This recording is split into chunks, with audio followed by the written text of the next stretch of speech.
Yeah, Mike, we just kind of hang loose and just hit it how it flows to us. Yeah, I think Not many rules. I've been out with you guys. I was out with you guys a couple months ago, I think. Yep. Yeah. Yep. Yeah. So, all right. Yeah, man. Sorry, we're gonna move this Saturday nights, Mike. Next week we're gonna go to Saturday nights, man, and I think it's gonna be so much easier because both me and Daryl have, pretty much 6 to whatever hours jobs, and we got to rush home. So, man, I think this is gonna be so much better on Saturday nights, because like I sent, the show doc and everything, and I had it 8:15 scheduled, but shit, we're 30 minutes behind. Shit. But we're all good. That kind of stuff will get you the name Hollywood. No, it won't. Because Dan's always on me for being late. That's how I got the name Hollywood, because I'm always late. Is he here with us? Dan. He says his computer is trying to freeze, so I'm going to keep trying to get him while you... All right, that's fine. That's fine. Daryl, let me go on YouTube real fast and see if we got the live stream going. Okay. And then if the live stream's going, we're just gonna roll with it. We're gonna go live with Mike. I'll play we'll go with it. All righty. Let me make sure we're live.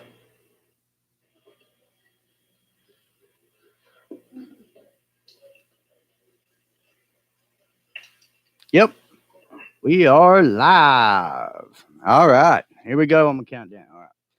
3, 2, 1. Hello, everyone, and welcome. Rated IDP Live. This week, we're going to take a little dive into some pre-training camp situations. I'm going to have somebody on. Me and Daryl's going to have somebody on. Well, excuse me. Everybody, Daryl Winstead at DFF, my brother from another mother. I'm sorry, buddy. Sometimes I just get ahead of myself. Introduce yourself, my homie. Most of you know me by Hollywood at DFFDWin. You can follow me on Twitter, Instagram, Facebook, IDP Facebook. So, what's going on, Doug? Not much, brother.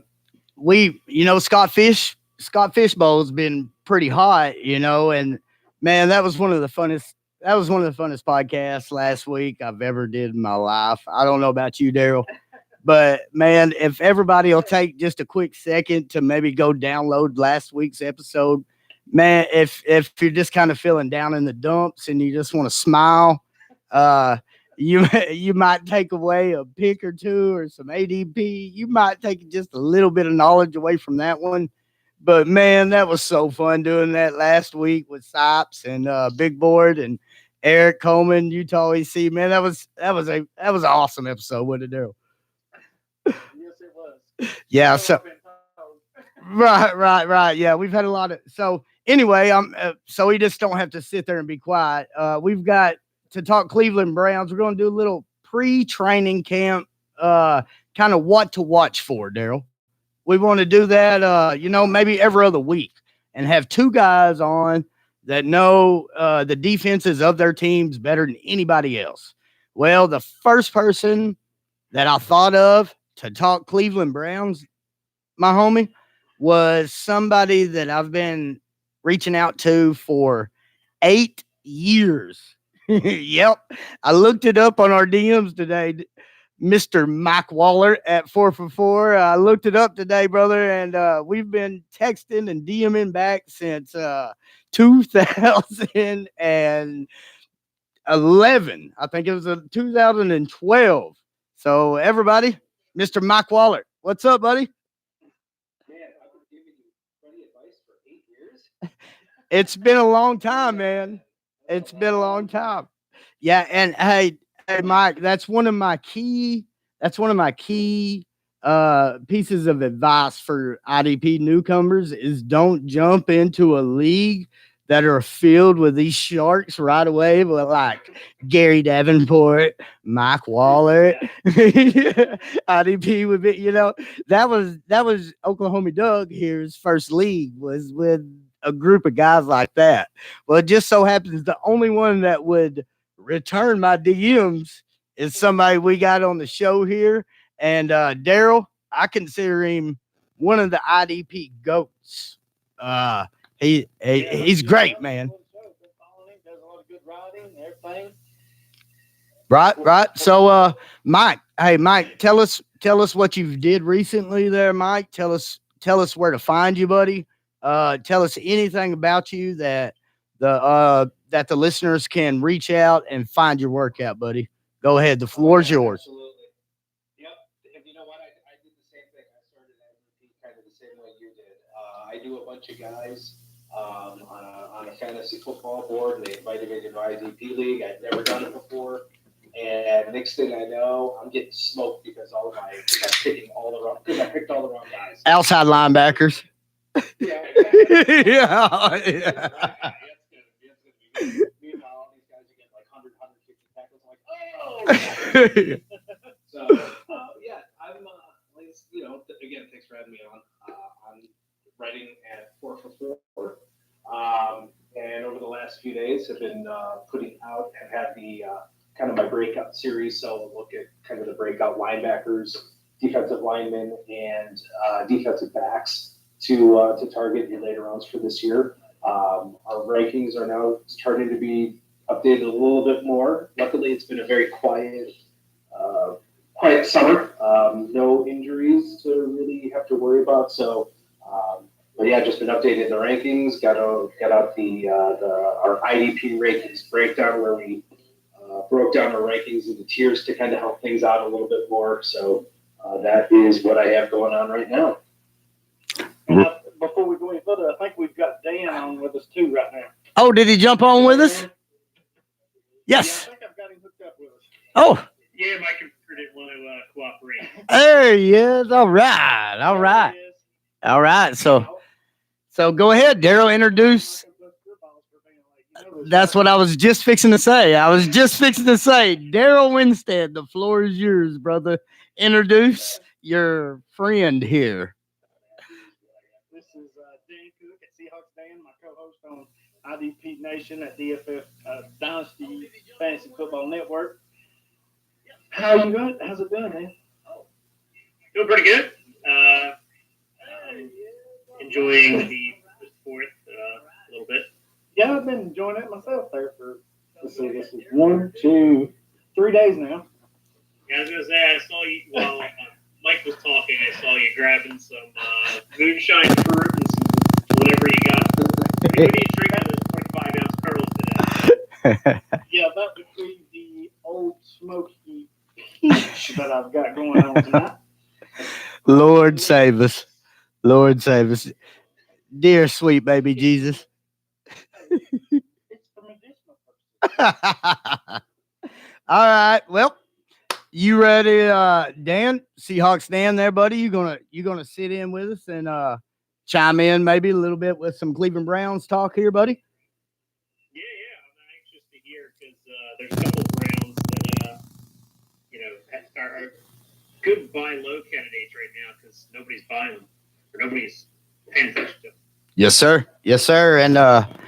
And like I said earlier, there's nobody else I could have think of to talk some IDP than the GOAT, than himself, Mike Waller. So let's get right out the gate here.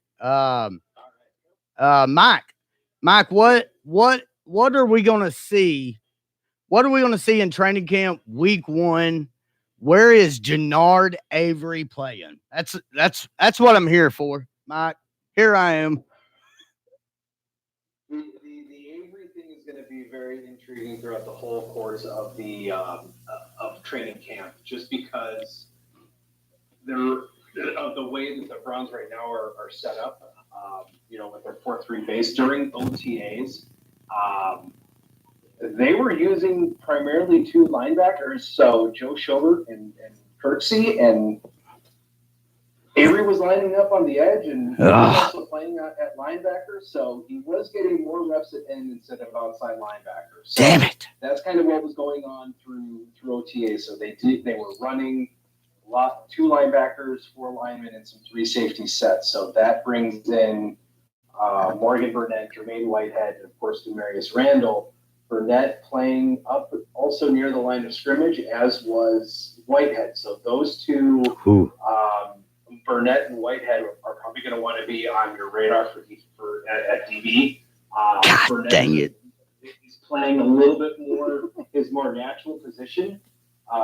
So at up front line of scrimmage, almost that big nickel. The linebacker position, it'll be interesting though to see during training camp what they do with Sion Taki, or I think I hope I didn't butcher his name too bad. So that's also going to be he's also going to be the wild card to look out for.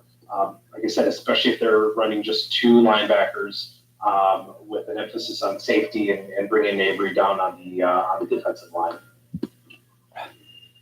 Dan, Daryl, any quick little questions here for him?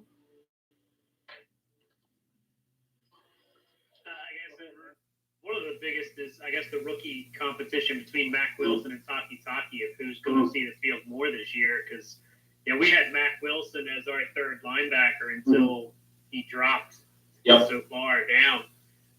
Did they just take him basically because hey, he was there and don't worry about where he's going to play later? Yeah, with him,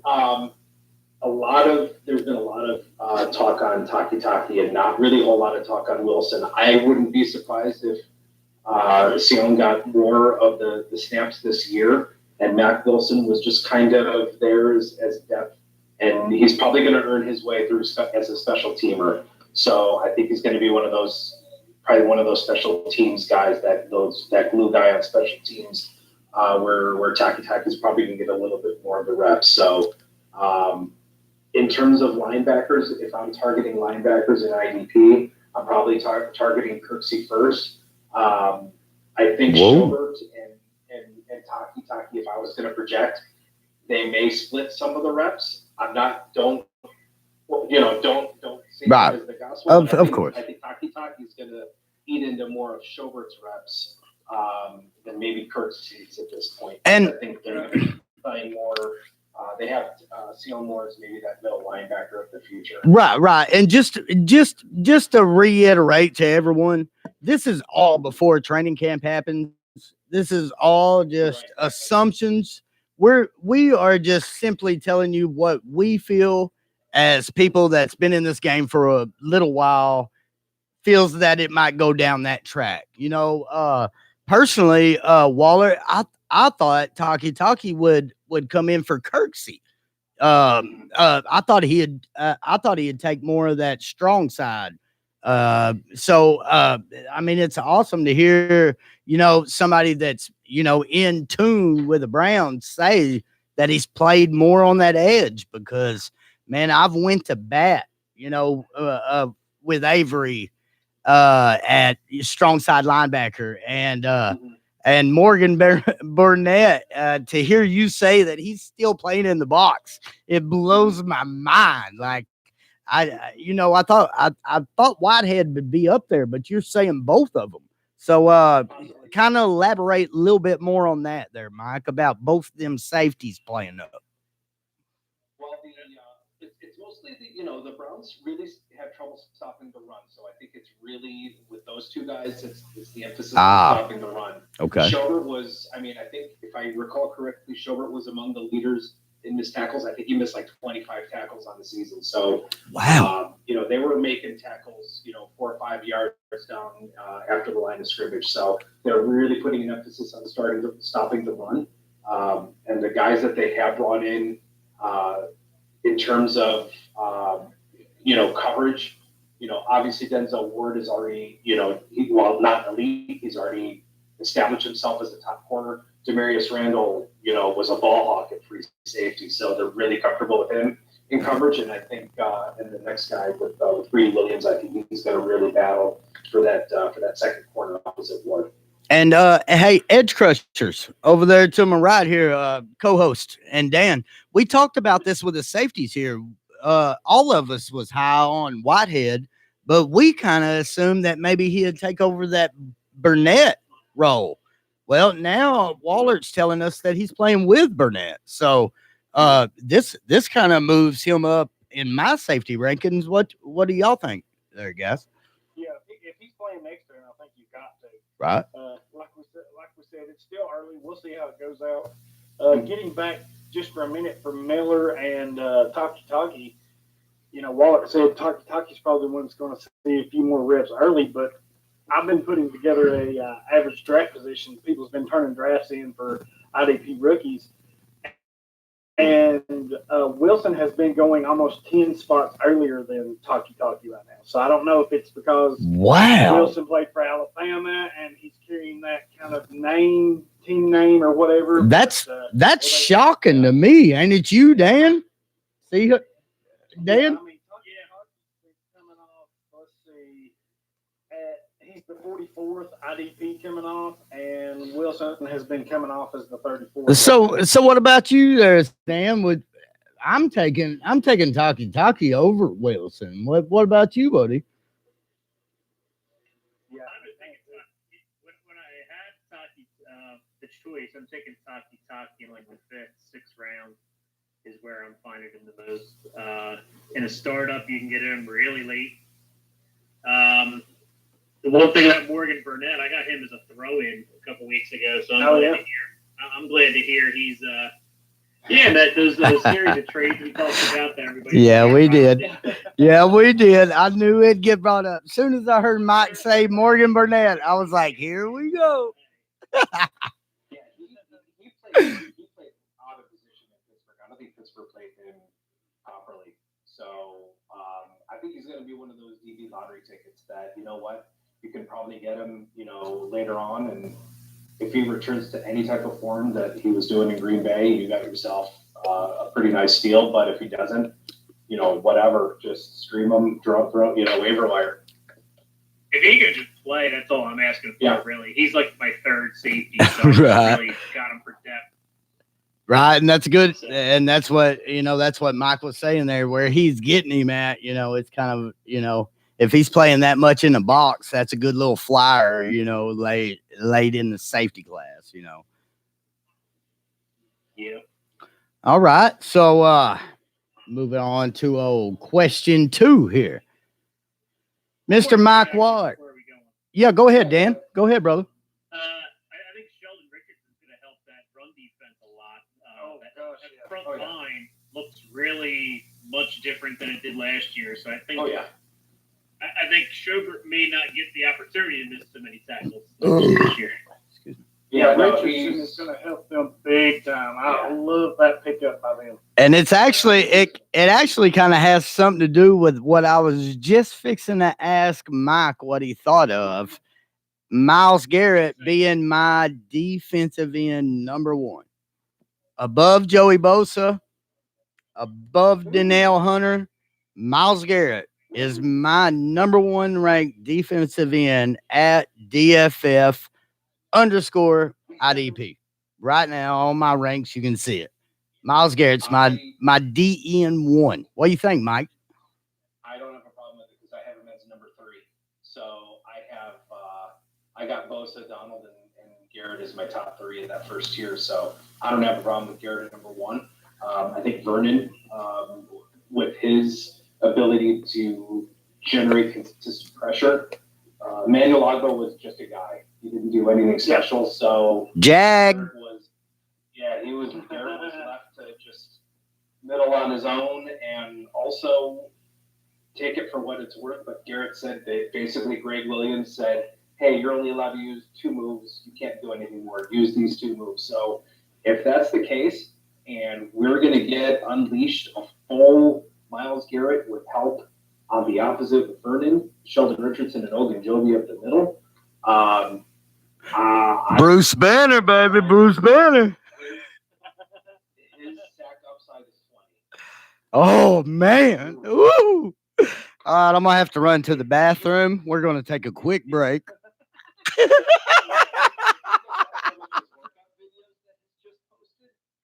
doing these box jumps, holding, I don't know, while he's doing the box jumps. So Yep. not only is he just a freak of nature up top, but if he improves his bottom his leg strength below, I don't think there's going to be an offensive lineman that's going to be able to stop him. If you read Daryl's article that dropped yesterday, if he hits 20 sacks, his career's probably just about over. It's I wouldn't say over. I won't over dramatize that, but he didn't say their career's over, but they have peaked. yeah. What I like is Sheldon Richardson. He can play on that edge and he can move inside. So I feel like maybe if him and Vernon can spell each other and maybe keep each other fresh, maybe Garrett can run 85% of the snaps and maybe get Avery over there just 5% of them, just to keep him. Don't be surprised to see Garrett maybe kick inside too. Okay. There's also Wow. Yes. Yes. He can easily take advantage of those inside centers, those guards. Put Garrett on the inside, let Avery come down on the edge. So I wouldn't be surprised to see Ogunjobi coming off and have Richardson and Garrett inside and Avery on the line. So Did he run any of that last year, Mike? Did he move to inside? Did Garrett move to inside any last year?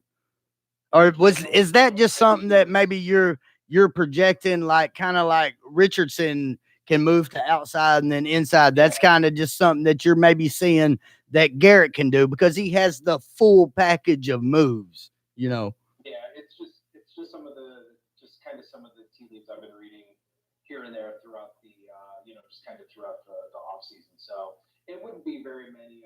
I'd probably say maybe 10 or 15% of the snaps he might kick in, but they're just going to continue to keep him on the edge and just see quarterback, go get quarterback. Right. Is Chad Thomas worth anything? Nah, he's not someone I'm looking at. I just saw his depth chart. He was actually drafted before Jannard Avery last year. So they really like Avery though. They think they have a steal with him. yeah. I really thought he'd feel more of that kind of like that Nick Vigil role in Cincinnati. Yeah. Jamie Collins role. Yes, sir. Yes, sir. I thought he'd kind of feel more of that, but to hear Mike Wallert saying that he's playing more on the edge, I'm done. I don't need you. I don't need you at linebacker.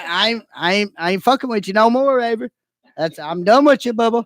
I'm done with you. I thought we was playing strong side. Now you flirting with that edge shit. We done, homie. We done. No slow skating for your ass. When the three of us talked safeties a few weeks back, we brought up the name Sheldon Redwine. Is he like red wine? He'll probably be that heir apparent, I would imagine, to Morgan Burnett, just because Burnett's probably, I think he may have signed only for 1 or 2 years, and he's still getting up there in age, so he's still worthy of the flyer. So yeah, he'll be that heir apparent. I know they liked him, but yeah, he'll probably be that heir apparent at some point. I know Whitehead, I don't think is there long term. I think he has a familiarity with Alonzo Highsmith from his time in Green Bay, so there was already kind of a relationship there. So, I think he'll still be one of those nice taxi stashes. So maybe right off the jump there, Mike, could maybe somebody take advantage of that Whitehead ownership? Maybe they could own Whitehead for a couple of weeks and maybe throw him in with, say a defensive end that, is a base defensive end in a 3-4, maybe something like that, throw him in with Redwine and maybe bolster up your defensive end into a 4-3 defense, so something like that.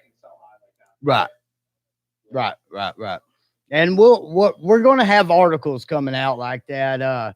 The draft stock, you'll see a lot of these IDP trade calculators. It's guys the first thing you need to do is look at your scoring. That's we cannot answer. I love being tagged in any single question you ask me. I swear to God, it don't put me out one bit. I love being associated with some names that get tagged in them questions. I love it. But the number one thing you need to do is tell us how many points a linebacker gets for tackles and what the sack numbers are for edge players / DEN players / defensive tackles. That's the number one thing you need to look at in IDP leagues. Doug, I'll go one step further. Like, Go ahead, Dan. Make like a short link or make like a quick link to your scoring.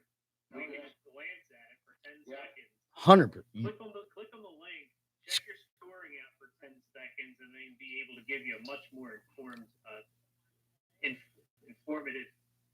Because telling us you're in an IDP league with Superflex doesn't really tell me how you're scoring, because I'm in probably like 20 IDP leagues. They probably all have different scores. Right. Oh yeah, you could be in 20 different leagues, and it's 20 different scoring points. 100%. 100%.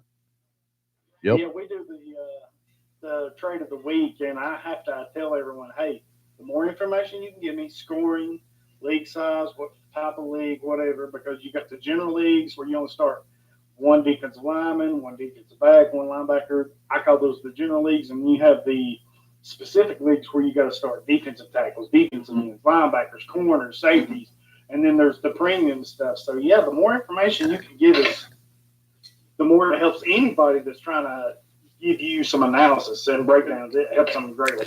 And Maybe somebody can give us the name of what I'm trying to say. We make like a short thing. I don't know. yeah, well, he's not on this episode, Dan. Is probably one of those prime examples. Aaron Donald. I mean, he had 20 sacks last year. Yes. In my scoring format, he was the 37th overall scorer. Yes. And that's hey. So, Yep. But if you're in a league that obviously rewards some of those bigger plays, where they'll even reward tackles for loss, or sacks are 10. Obviously, he's going to be higher. But I mean, if you're in a tackle, Right. 2 points a solo, 1 point per assist, and 4 points per sack. Yeah, he was the 37th overall scorer. Right. And it's hey, there's something very simple. There's something very simple you can do. As soon as you join an MFL league, you can go to the top plus button up there in the top right. You can click on that. You can go to reports. You can click on players. It'll say top performers from the last year. That means that those top performers are going to be listed on the scoring that league uses. Therefore, you can almost build yourself a little big board off of those overall players.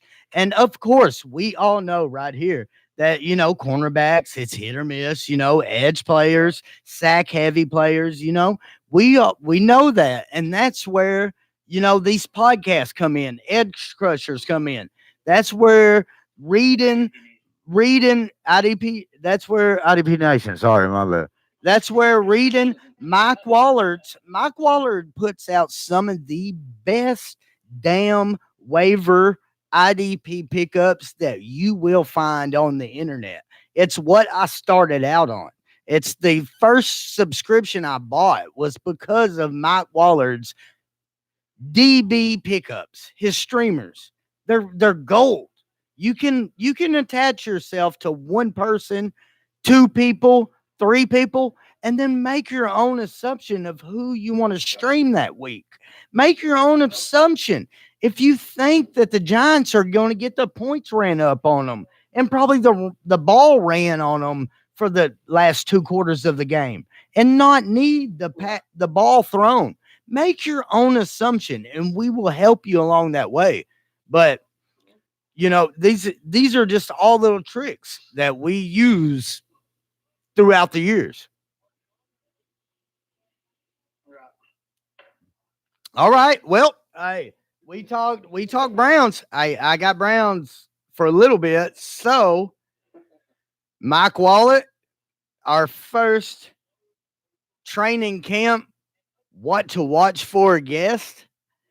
Are you ready to take the fantasy road trip? Let's go. All right, brother. Guess I get to hear this before This is something you'll notice with Rated IDP Live that me and Daryl try to keep this as much as organized as possible. But then that yeah, but that's because the person that ain't here, the coach guy, the one that keeps the fucking inmates in the asylum, him, he's not here tonight, okay? So I'm not getting my little DMs that says, "Hey Doug, wrap it up, Chatty Cathy, wrap it up, wrap the shit up."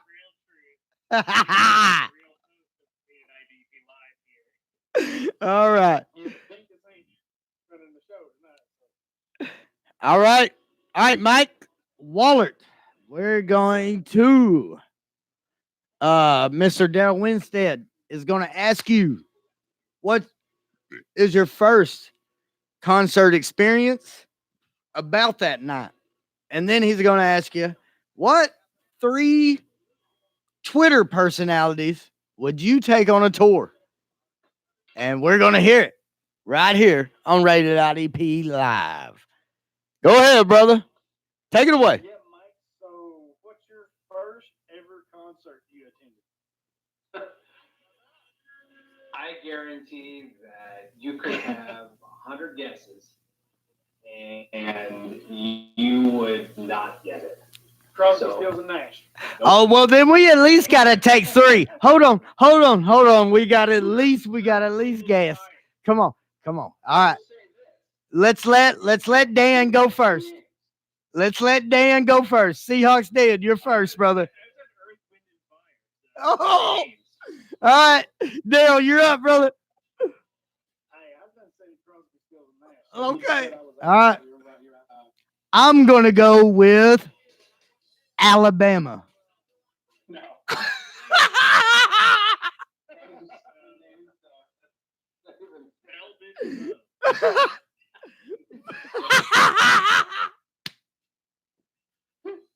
No, my very first concert was Emerson, Lake and Palmer. Oh man, that's one of my dad's favorites, man. Cool. Emerson, Lake and Palmer at Nautica Stage. I think he just called you old because he said his dad loved them. What's your favorite music genre? In terms of music, I listen to a little bit of everything. So mostly rock. Some of the I love, I'm still stuck in some of the '90s grunge, some of the '90s rock, some jam bands and things like that. So I've seen everything from probably seen Fish the most times, to Nine Inch Nails, to Pearl Jam, to Stone Temple Pilots, to Soundgarden, Pink Floyd. So I've kind of been all over the place.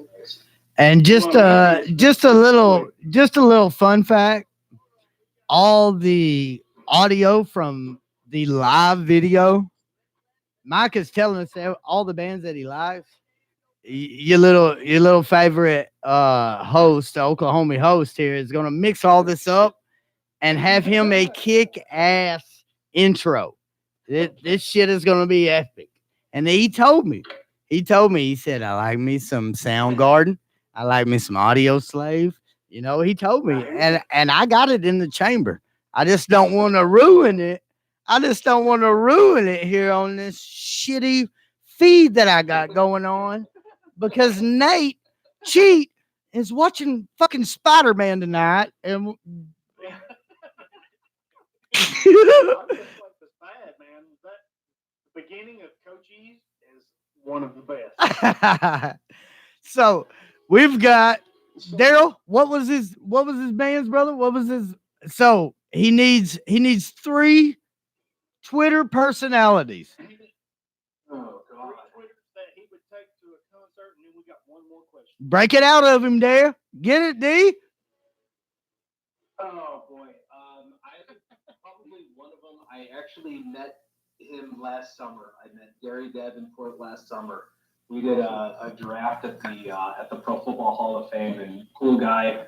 I remember that. I'd want to go to something, whatever he'd want to choose. I'd probably go to a concert with him.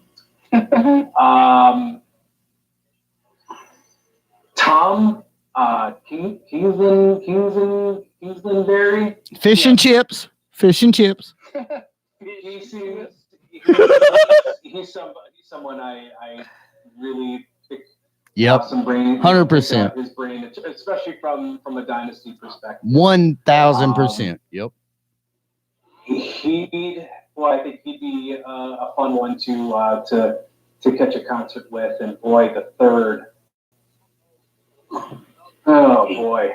D-Win. Yeah, if you want him to drink all the fucking beer, Mike, you gotta have something left to drink. I haven't scrolled through my Twitter followers. I think I maybe scrolled through my followers maybe. I don't really check that. But I know Gary. That's the beautiful thing about this segment. We putting you on the spot here, Mike. You are. And I'd probably have to say our expert genius ranker, Paulson. Paulson looks like he has a really good variety of music, so I probably have to say maybe John Paulson. I'd like to hitch with and see and maybe catch a concert with him. He's got a pretty good variety, good taste, wide range of music. So probably Davenport, Kingslandberry, and Paulson. Woo! That's it. Hey, somebody is getting some Robitussin and Werther's Originals before they go to bed. Hey! One more. What is your favorite song of all time? Any genre, any era, whatever. Your favorite song? Jesus. Yep. Number 1 all time, Mike. Mine personally is Pink Floyd. Wish You Were Here. Oklahoma Dogs. Number 1. You're speaking my language with that one. That's mine, brother. I like to ease them into it. You know, I know we put people on the spot here, so I just like to tell them what I like. You know. Come on, D. Come on, bro. Mine is Nothing Else Matters by Metallica. Love it. I would probably have to say I'm gonna go. Pearl Jam's 10 probably spent about 10 months straight in the CD player back then. Oh yes. There was not Alone, wasteland, breakfast table, and another last game wrong. Yes. Crazy that you mentioned that because, me and my wife's been married 15 years and we dated before that. But when we were dating, we went to Walmart, come out of the store, and right next to where I had parked, somebody had dropped the Pearl Jam 10 CD, and there was nobody near us, and I got that CD for free. They pooped in it. And it was just, I don't know if they dropped it or what. But it was just What happened? What do you mean? It was at Walmart? So it was like the edited one, huh? No, it was the full version. They had dropped it on the ground or whatever, or dropped it out of the car, but right there it was. Yep. I'd have took it back in there and got some dog food and some diapers because, you know, with these 7 kids, You can't be taking no fucking Pearl Jam albums. You just got to listen to that shit on YouTube. You know what I mean? You move, you pick up and you move on, brother. Well, you did a really good job of booking the show because Mike and I, we're simpatico here with Pearl Jam here. Yes, sir. Yeah. I've got you will hear it. Yeah, In brother. 8th grade tech ed class, we had a music editing or an editing class, basically like audio editing. And my group worked on a Pearl Jam Black music video In school? in school. Yeah. Oh my Like, God. we Really? had to pick a song, and then we had to find pictures or videos to like make it a music video to the song. The Pearl Jam Black was the song. Oh, that don't happen around here. The Pony Express will come swoop you up, take your ass to the old county jail feed. You ain't doing that around here, Yeah. Oh, I talked with Daryl a little bit, and we knew both of y'all like some Pearl Jam and stuff. So, and this, of course, is the live feed from YouTube. The feed that will be on Podbeam, and guess what? Daryl, can I get a drum beat, Daryl? Can I get one? Can I get one, Bubba? We are done with Periscope. I can't never get the shit to work. So we will be moving to Saturday nights. Saturday nights, rated IDP Live. We'll be moving to Saturday nights. Me and Daryl are a couple of Midwestern people that work 6 to jobs. Yeah, I didn't say 9 to 5. Yeah, I didn't say 9 to 5. But anyway, we're gonna move it to Saturday. But anyway, we got the fantasy roadies out of the way with Mike here, and let's get one more topic in here with Mike before we put him under pressure. And one thing I want to know, Mike, here is I want to know a buy on the Cleveland Browns defense. I want to know a sell, and I want to know a hold, brother. Let me hear it there, Mike Waller. If I'm selling Joe Schobert. If I'm buying, I am. Boy, that's a good one. If I'm buying, I'm probably buying Sheldon Richardson. I'm either buying Sheldon Richardson or Denzel Ward in cornerback leagues, and if I'm holding, you will have to pry. I think what is the saying? You'd have to pry Myles Garrett away from my cold. DM1, baby, DM1. But he said something there that I heard. I actually heard Daryl's eyebrows perk up. That's how much we are congenital twins. I actually heard his eyebrows go up whenever you said that about the second buy low. Talk to him about it there, D. Olivier Vernon. There it is. I wouldn't sleep on him. I think he's going to be instrumental to that defense. I thought that was a really good trade. I'm a little bit worried at the fact that they gave up. I think it was Zeitler. Yes. So Yeah. left a little bit of a gap, a little bit of a weakness there on the offensive line. Yep. But I think having him alongside Myles Garrett, I think that's going to help both. I think Vernon could hit double-digit sacks this year. I think, which would be the first time in his career, but he's been a pressure monster. He goes from the linebacker designation back to defensive line, which is huge. Yep. Yep. And fantasy perspective, I'm loving him right now. And you can have him super cheap right now. Yes. Yep. I mean, Yep. his value or what people are trying to, you can basically get him as a throw-in in a lot of leagues. And what did we learn with Jason from the Capology, brother? What did we learn a couple of weeks ago? that it's so much cheaper to keep those guys that you traded for, because the teams that traded you them are taking on a lot of that money.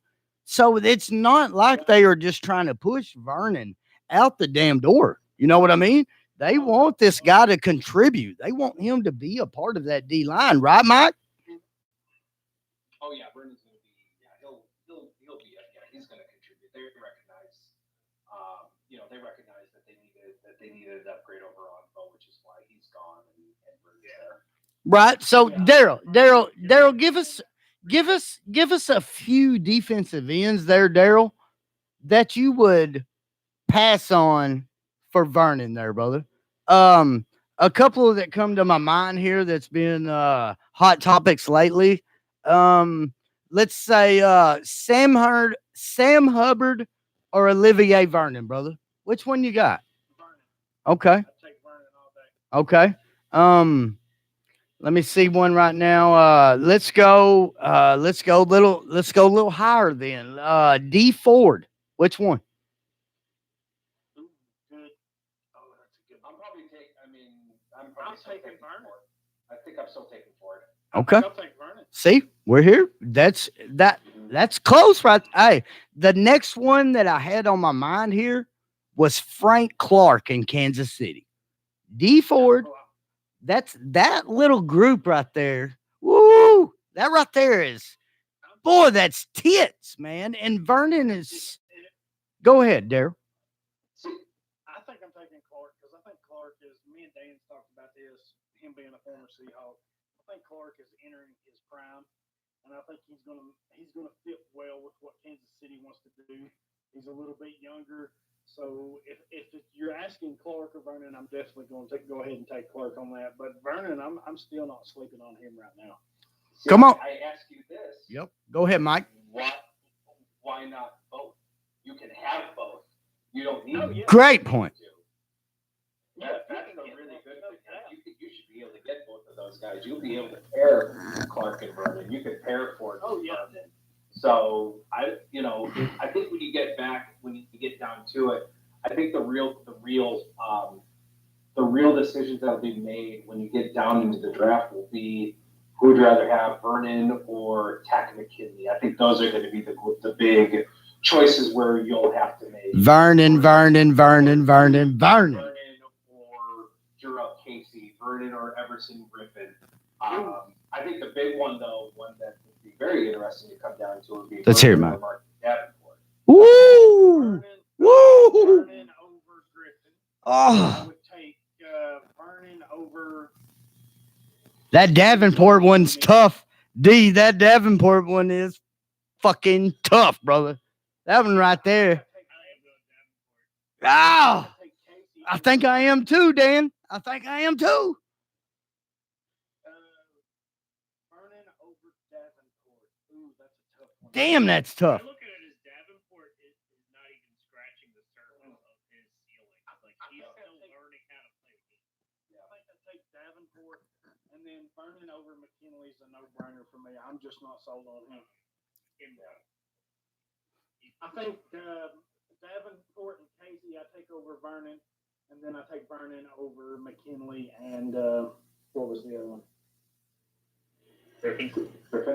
Griffin, yes. Griffin scares me right now. I'm actually selling him everywhere I have him right now. Same here. I've been doing the same exact thing.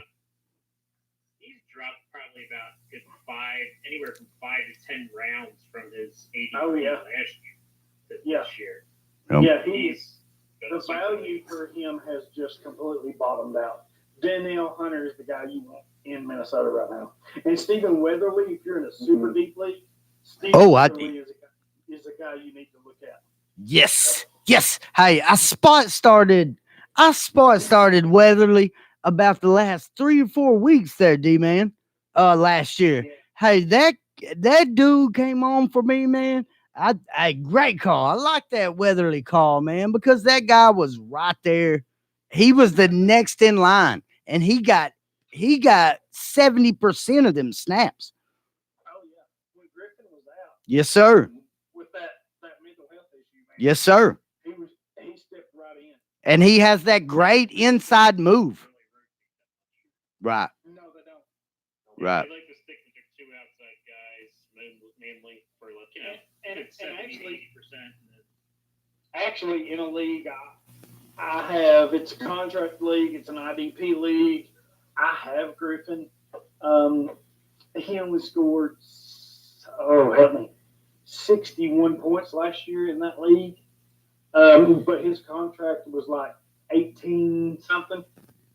18 I million. just dropped it.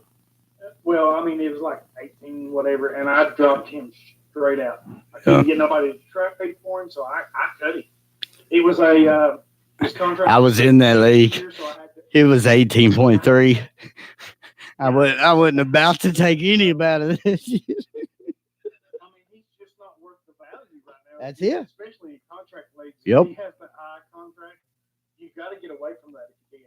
Right. And we're all, for real, we're all freaking IDP vets.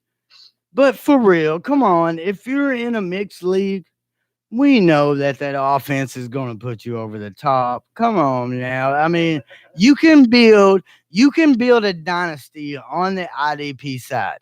And I usually build it through my linebackers and my defensive ends.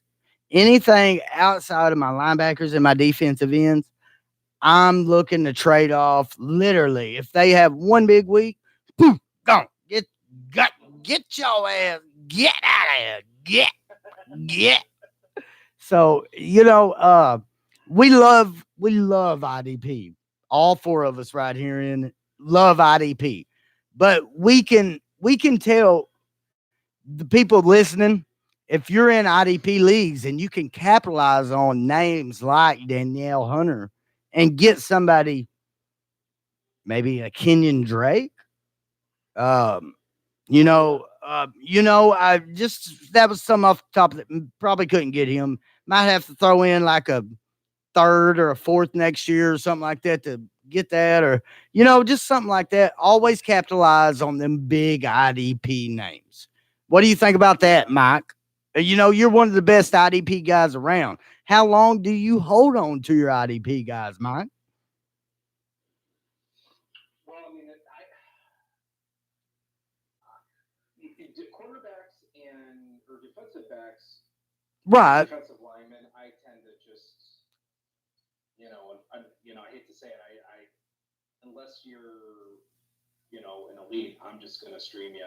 Right. The linebackers are really who I hold on to. And let's be real. Let's be real with them, Mike. We want to bring everybody to IDP. Let's be real with them, homie. Let's let them know that you can stream a goddamn cornerback every fucking week. We can do that for you. We can do that. Don't draft them. We can do that for you, right, Mike? Absolutely. Yeah, there's always going to be a corner that is going to have a good matchup every single week, and you don't need to spend a high draft pick, and you don't need to do it. I used to be on the wait for the defensive end, although with the way the league has gone, I don't have a problem with anybody reaching or taking a defensive end first. But it's all scoring dependent. If you're taking a defensive end in a tackle heavy format, and all of the linebackers that are getting 130, 140 tackles are gone by the time you've taken your end and you're going for your first linebacker, you're going to be behind a little bit. So it all goes back to take, make sure you know your scoring system. Scoring. We can. Yeah, me and Dan, we beat that like a dead horse. Right. You're scoring because Right. In IDP, there's really no set standard or whatever because every league is different. Just wait. Just wait. And I've said it a number of times. Dan can back me up. There has been so many leagues that I'm in that owners, they just don't know their scoring. They don't know how to value IDP, and they leave a lot of points out there. And they get scared of asking. Believe it or not, fellas, IDP guys are a little bit more flamboyant. We're a little bit more outspoken. we are a little bit more, we get to the point. People think that we're coming at them, I've had it so many times. I'm not coming at you sideways. I'm telling you the depth chart. Like, hey, this has got to happen for this to happen. You know what I mean? Like, we would reach out to one of us. I promise, like I said in the beginning of the show, 8 years ago, I got a DM. 6 years ago from Mike Waller, the dude on this show right now that I have a podcast on that's guesting on it. You know what I mean? We love everybody. We will help you. Just reach out. Just reach out. Send it. Speaking of reaching out, we've got a question from one of our Twitter followers, and What up, BH? Mike probably knows him. I know Dan and Dougie knows him. EH? Off of Twitter. He wants to know our thoughts on Carolina possibly going to that 3-4 and Oh, God. Luke Kuechly, Brian Burns, and Miller. Oh, Jesus. Hey, yeah, the 4 is y'all's guest. I can tell you that if you're interested in finding more about the Carolina defense, our own Joshua Johnson just wrote an article which I have to edit. What up, JJ? So that will be coming out probably over the weekend. Sitting on the dock of the bay. Monday's kind of busy, but we're gonna try to get that out. And he goes through the entire what if about the Carolina 3-4. So To me, Everybody go follow JJ. Just real quick. Sorry, Yeah. sorry, D. Sorry. Hey, you don't hear a lot about a Joshua Johnson, DFF cog, but I'm gonna tell you right now, he runs a record store or he's a manager or something of it, and he's been a friend of mine from my first IDP league, and he's one of the realest and nicest persons you will ever meet. And I swear to God, I'm saying that from my heart. DFF_cog. JJ, Joshua Johnson. He's a good dude. Everybody go follow him and follow his work, please. Pretty please. yes, absolutely. For me, it doesn't affect Kuechly very much. I'm not a big Kuechly fan. I'm avoiding him like the plague because of the concussion history, all that. I mean, and I know any player is just one injury away, but with his history, I'm not touching him anywhere. Brian Burns, I think if they go to a 3-4, it actually hurts him because that switches him to that linebacker designation. I want to keep him as that defensive end. And then Miller, I don't think it affects Miller very much either. So the one I do think is Burns. I think if they go to the 3-4, the outside linebacker designation kind of hurts him a little bit, but the other two I'm fine with. yeah, as far as that goes, I don't think Kuechly is gonna. I mean, he's an inside backer. I don't think it's gonna bother him. I don't know if it helps or hurts Shaq Thompson. I mean, he's from all indications he's going to stay on the outside, one of the way or the other. I'm not sure who would play inside with them. I guess it would be Miller's more of an edge guy. Burns is more of an edge guy. Right. I haven't read the article yet, so. Yeah, I haven't either, but just looking at that, that's kind of where I'm at. Looking at the depth chart, they have. See, Arlad still has it as a 4-3. If they move, I guess they have. I don't know. I don't think they have the personnel to really do that this year. Well, Gary's looking into that. Gary Davenport, I know that was a big thing on Twitter, and he said he was going to look at it. So right now they're still a 4-3. But if they decide to make that change, because that's what NFL is following, is what Gary says. So Gary is the guy. He's the guy making this decision. So he's got the toughest job in the world. Yeah, I don't envy him at all right now. Nobody does. I'm fucking that. Look at their linebacking core. If you take Burns out of the equation, you have Shaq Thompson, Luke Kuechly, Shaq, baby. Christian Miller, Jared Norris, Jermaine Carter Jr. Like, none of these names. Shaq Thompson. That's it. I mean, Shaq and Wood are about the only two I want a piece of. That's it. Christian Miller. If I can sell Luke for any value, get it. If somebody comes at me for Shaq, get it. I'm selling them all. I don't trust none of it. Yeah. Yeah, me too. Me too, Dan. Yeah, me too, Dan. Down there at LB6, just sitting on the bench. Yep. I feel like I write up Shaq Thompson a lot. Yeah. And it was like Groundhog Day. I woke up and wrote up. Is that like the Devontae Parker breakout season? Is that what it is?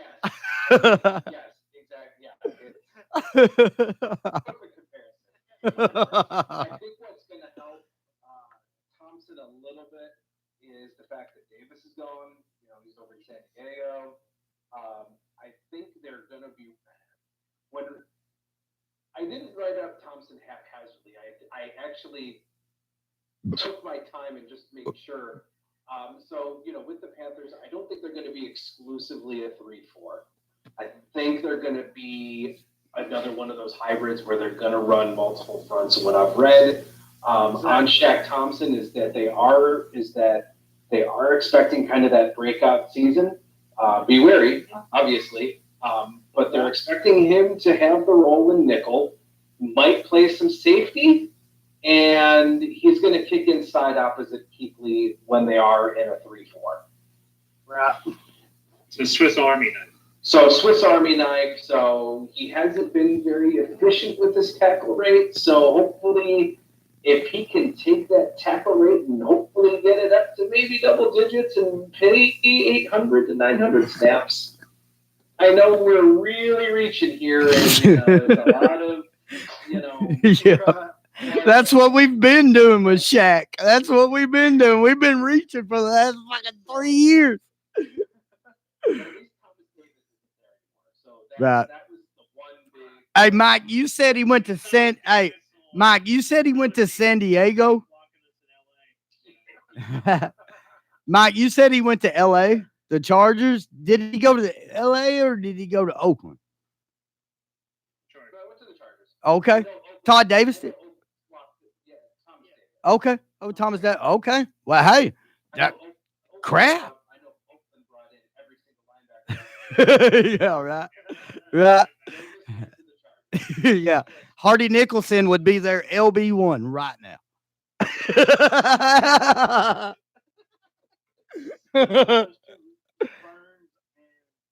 Christian Miller. I found it interesting. I like Miller. Burns is currently the 11th IDP rookie off the board, and he's going at an average draft position of 41. Nope. If you look at Miller, give me just a second to scroll down here. He is going, sorry, Dan, he is going at 39 IDP overall at an average of 77.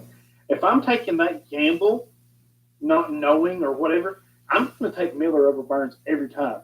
I mean, he's going basically 30-something spots later. That's a lot better value in my opinion. Completely agree. And I don't gamble. Go ahead, Dan. Miller's not. Go ahead, Dan. Do what? I said I'm going to gamble the Burns going to play defensive end, and they have no. Like we talked about Oakland's pass rushers last year. Carolina has no pass rushers this year. Gerald McCoy's probably the best pass rusher besides Burns. Right. Yeah, they saw Mario Addison. They got Burns. Yeah, Right. They have Addison, but he's not nothing special, I don't think. And Dan, that's probably something that you would take the gamble on him as the defensive end, but it'd have to be at a value, right, Dan? Like you wouldn't take Cleveland Farrell ahead of Burns, like hoping that he's going to be defensive end. I'll take Cleveland Farrell all day. No. Well, okay, excuse me. I meant you wouldn't take Burns ahead of hoping that he would be DN, right? So let's give the listeners a little bit of where maybe LJ Collier or Burns. Which one? Woo!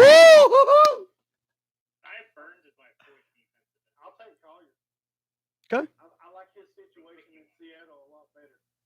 Right? All right. Hey, save that Collier talk. Save that Collier talk. I got one more thing. I got to do with my IDP legend here before I let him either stick around with us or send him off on his merry way. Whatever we got to do, I cannot let Mike Waller get out of me and Daryl's show without going under pressure. So let's get it right here. Let's go. Under pressure. Let's go. All right.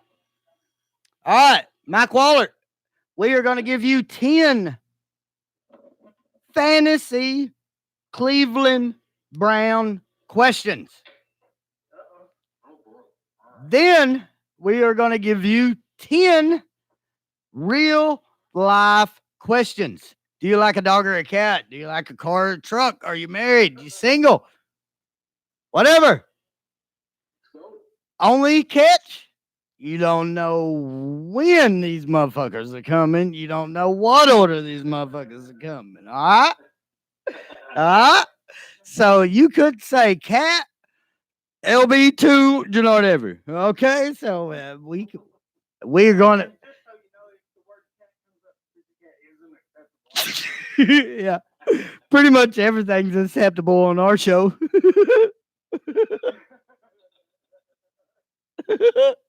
All right. Daryl, you got your first 3 lined up. I'll hit him with the next 3, brother. Ready? All right, I'm ready. All right.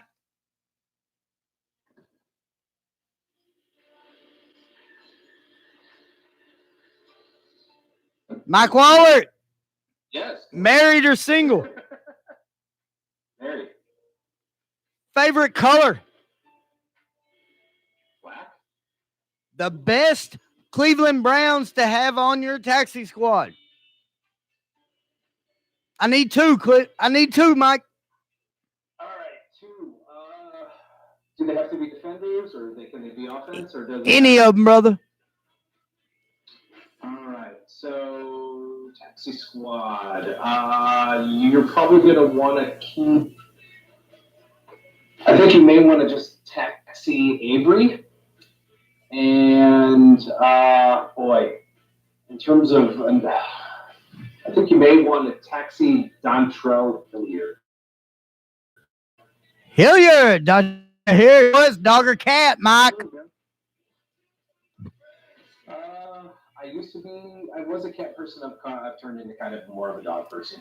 All right, brother. Are you in an apartment or in a house? House. All right, homie. We need the cornerback to own on the Cleveland Browns roster, not the cornerback 1. We don't want Denzel Ward. Who is going to get us IDP points? Oh, please say Greedy. You're gonna That's the best line ever. You're gonna want to be go for the gluttony, go for Greedy Williams. Greedy. Oh, Dan. There it is. Hold up, Dan. Dan, what's the line, Dan? So apparently Daryl won't when I say this that Greedy Williams would rather untie your shoe and hope you fall down. It's the best quote in IDP. It's the best quote in IDP. I'm fucking telling you right now. I'm glad everybody got to hear it on Rated IDP Live because it's the best goddamn quote there is. Yes! I thoroughly apologize. We love you, Greedy. We love you. Oh, I love it. So, Mike. Mike Who gets a copy of this? Mike Waller, last question. Mike Waller, I need the front 7 starting lineup week 1 for the Cleveland Browns. Give it to us, brother. Gun to my head, your front 7 is going to be Garrett, Burnett, Ogunjobi, Richardson, Schubert, Kirksey, Avery. Boom! There it is. Devin Bush, Devin White. Yes. Yes. Hey, Okay, hey, Daryl, let's take it one little bit step further. Hey, let's take it one step further. Hey, Pratt or Okariki? Oh God. There it is. That's the question right there, Daryl. That's the one we got to ask. Huh? Pratt? Yeah. Okay. Gotcha. Pratt. I'm still waiting on the bush or what? He said yes. Thank you, Mike. You just went under pressure, brother.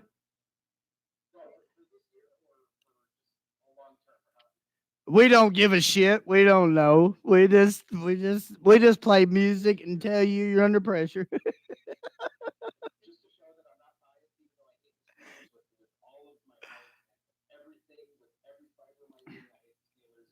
But when it comes to fantasy, I do have to separate. I do really like Devin Bush in this situation. He's Shazier, buddy. He's Shazier. This year, I like Bush. I think long term, White could be a little better. Oh. All right. Well, Mr. Mike Wallet, I want to give you the floor here for just a couple of seconds. And I would love for you to join us and ask any Seahawks questions you have for Mr. Get Off My Lawn Seahawks Dan. Anything you have. Or we'll send you off here, brother. Either way, I'm going to give you here a couple of minutes. Mr. Mike Waller, one of my best friends and one of the people in IDP that reached out to me and helped me go down the road of IDP and realize it ain't that hard. So, Mike Waller, here you go, brother. Floor's yours, buddy. Appreciate it as always. You having me on. Yeah, anytime reach out to me on Twitter at Mike_Wohlert, WOLLERT. All of my stuff is on 4. Yes, it's behind the paywall, but all of the content that we have on 4 is well worth it. It's the first subscription I bought. That's no shit. That's the first. I'm being dead fucking serious. It's the first one. All my stuff's at 4. Mike_Wohlert. Contact me on Twitter. I'm always available for questions. I'm gonna bow out, but I do have a Seahawks question. I'll hang like all sports talk radio. I'll hang up and listen. What are your thoughts? What are your thoughts on Bradley McDougall and possibly getting a 100 tackle season? I love you, Mike. Thank you, man. Thanks for jumping on, buddy. You're welcome back anytime.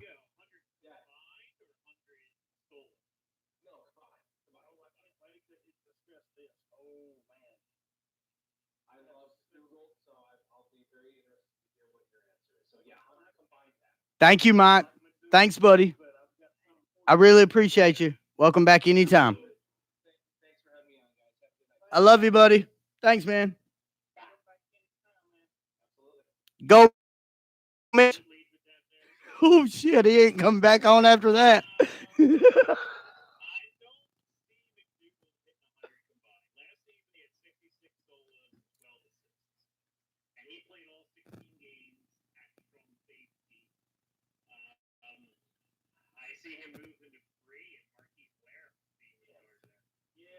Blair. We've been on him.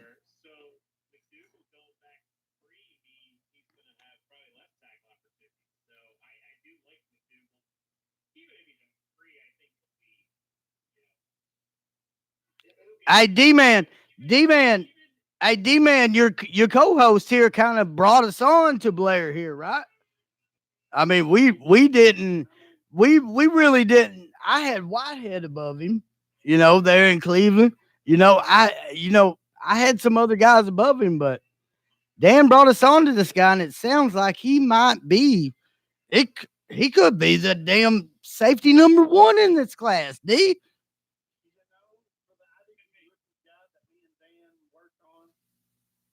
Go get that. Go over to DFF and try to find that. If y'all are in rookie drafts, I'm sorry, D. Didn't mean to cut you off, brother. But I looked at that the other day, and I did one with a couple of other sites, this offseason in IDP. That rookie draft that they got over there at DFF, That literally, I'm not freaking tooting on horns, man. That's one of the damn best reads and one of the best profiles and statistics that you will find for that cheap. That's a great fucking deal. I mean, everybody go over there and get that rookie guide. Well, it's interesting that you say that because while we're chilling here on the show, you can get that guy, and the offensive side of the ball has made a rookie guide as well. And you can read Daryl's and Doug's and my writing all year long for the low price of $29.99 with the DFF membership. You'll get both guide and a year subscription. You basically save yourself $10 and get two things for free. There's other stuff that's thrown in there too. That's we've got a whole yeah. We've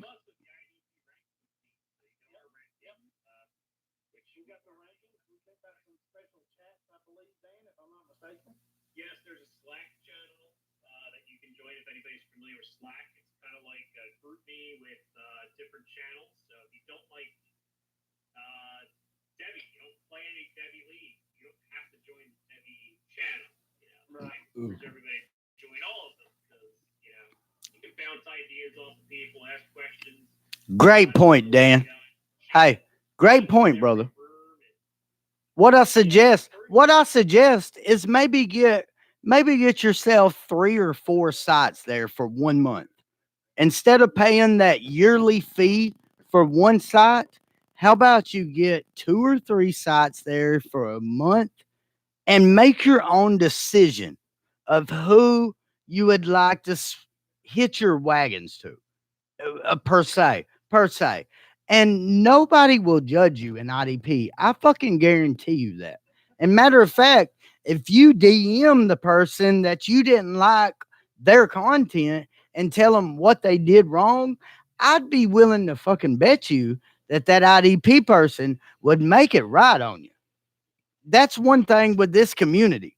We are not tongue in cheek. We like to improve because we don't ever get the recognition.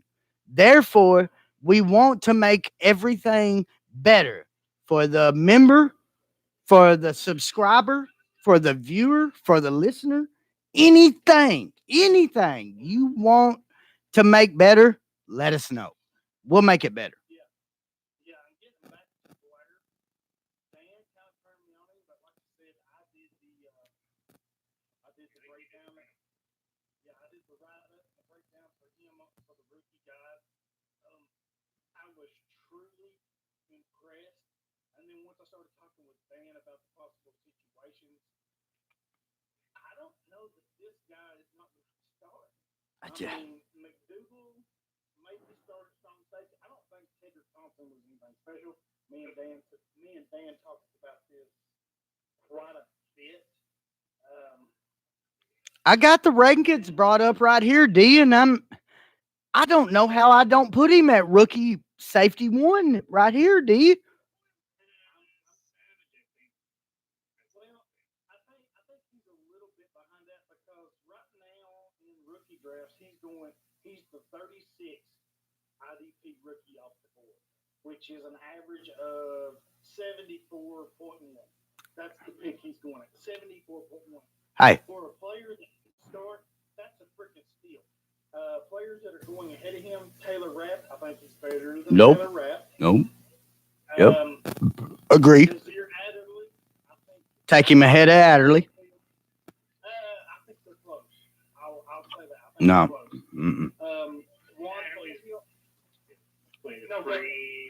He's going ahead of Thornhill. No, he's going behind Thornhill. All these are going in front of him. So you got Rapp in front of him. You've got Adderley in front of him. I think Adderley might. And this is the recent ADP, brother? Yeah, this is an average of 8. Really? Right now. Wow. And people are taking Rapp ahead of him. Really? That kind of shocks me. I mean, what about you, Dan? That's kind of crazy. I don't really get that.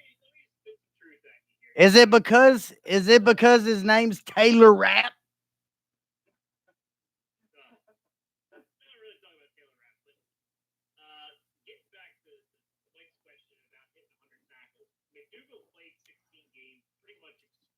incredibly strong safety. Only at 78 combined tackles. That's probably where he's going to end up this year. Looking over his career high was 91 in Tampa. I don't think he hits 100. I think, and I heard about this about a year ago, talking about Seattle safeties, and I think I talked about it with JJ before we took over the IDP Nation podcast, the artist formerly known as the Edge Crushers.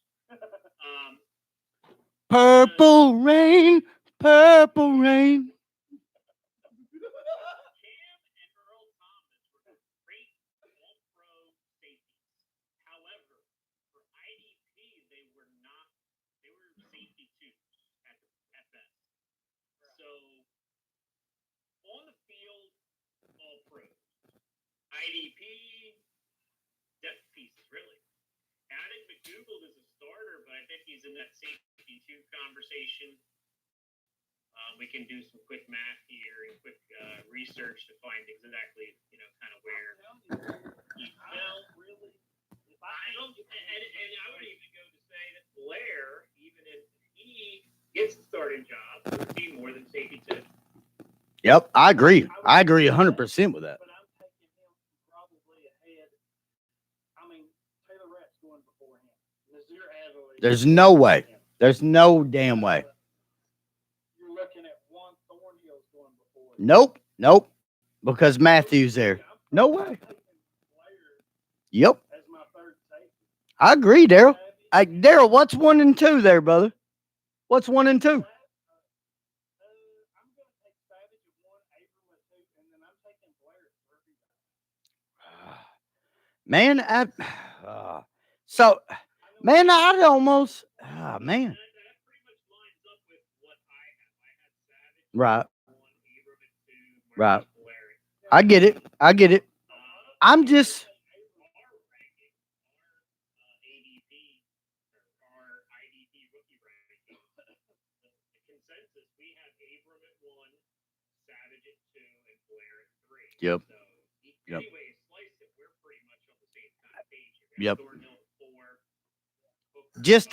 I just updated mine yesterday, and I put Abram at 1.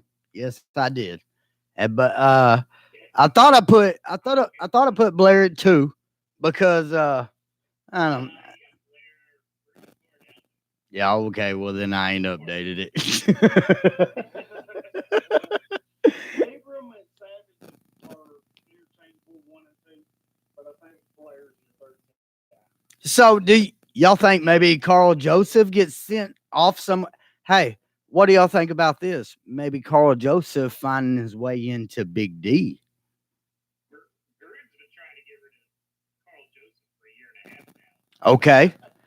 Okay. So they see Abram come on at training camp, and Gruden's like, okay, instead of the 4th round pick I wanted for him, maybe I'll take that 6th. That's what I said last week, Dan. And they took me to the goddamn flagpole, Dan. They had pitchforks ready. They had Jeff Heath. Do not. I'm going to tell you one thing right now. You do not say a bad thing about Jeff Heath in DFW. You do not talk bad about Jeff Heath or Xavier Woods, because them two right there are the new Legion of Boom, according to DFW area. Well, all I gotta say is, in our Slack channel, that's one of the things, SG comes up with his daily dynasty shows or Right. something that he came up with. I just kind of posed the question: what IDP player do you want to get, sent somewhere where they can be productive? And mine was Rashad Jones, because in this Miami situation right now, they kind of don't want to play him. They want to get rid of him. They've been trying to get Yep. rid of him for months. So they just free him, or, think about Dallas. Dallas would sign Eric Berry right now. Hey, let me tell you one more spot. Dan, that you'll like a lot. I can't either. Tomorrow's something all over again. Yep. Who's gonna retire? 100%. Yep. I think so. Hang it up. Healthy. Yep. When he's healthy, Eric Berry's the top 5 safety. Don't question that at all. I'm telling you, that kid can play. Don't come at it. No. Hey, Dan, let me give you one more little landing spot there for old Rashad Jones. What if Colbert gets hurt in camp and he comes on over there to Santa Clara and matches with Jaquiski Tart? And then you got Rashad Jones and Jaquiski Tart in the secondary. And you got a killer with a. Oh no, yeah, no, yeah. I didn't mean. I just meant for a reason for San Francisco to pursue him. Like at this moment, we don't need to pursue him. We've got. They've been drafting fucking people for the last 2-3 years that they think can play cornerback and safety. They don't know what the fuck's going on in the secondary, but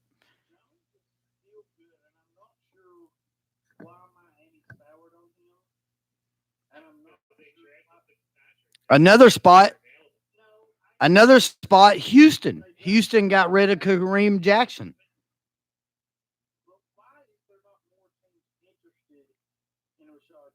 It's befuddling. Yeah. Yeah. He's right. He's right, D. He's right. You can pick somebody up out of college that can lay the fucking wood on somebody. You can pick them. Right? Okay. Hey.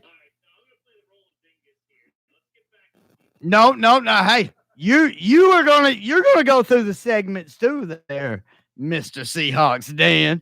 This is Oklahoma show. This ain't the Edge Crusher. So you fix to go through some segments right here, homie. And your co-host from the Edge Crushers is actually fixing to completely take the floor. And he's gonna give you fantasy roadies. He's gonna let you know that I think Cody Barton is the best weak side linebacker on Seattle. Anyway. Dale, here you go, brother. Fantasy roadies. Give it to him, brother. All you. 100%. They can find him and all that good stuff. This is Daryl's dream right here. This is gonna be like a 5-hour show. Why you think I did this? I'm Dan Cook at Seahawks Dan 8 everywhere. Instagram, on my Venmo if you want to send me money. Just put in hashtag get off my lawn. You will find Dan. Doug and Daryl teased me up being an old man because it's 11:15 here on the East Coast. And that's the only. I'm 37. Shit.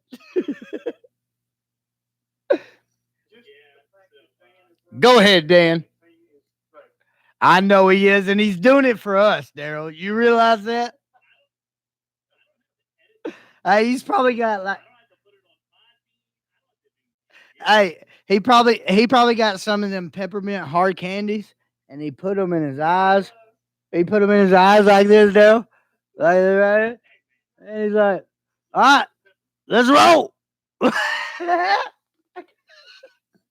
you can find my work at linebackers.com. I do a little bit of everything there. I'm a ranker, I'm an editor, I'm the IDP director, so I got to deal with these clowns. We love you. We love you. We love you. AFC North breakdown coming tomorrow.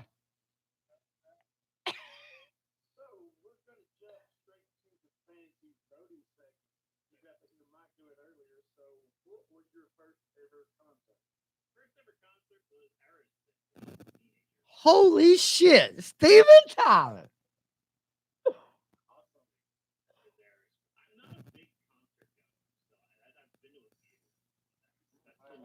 And there ain't nothing wrong with that there, Dan. I'm from Oklahoma. If you don't like fucking country, you really don't get to listen to goddamn concerts around here. Yeah, it's either cross Canadian ragweed or red dirt Oklahoma or yeah, I know. Heaven forbid fucking Soundgarden show up.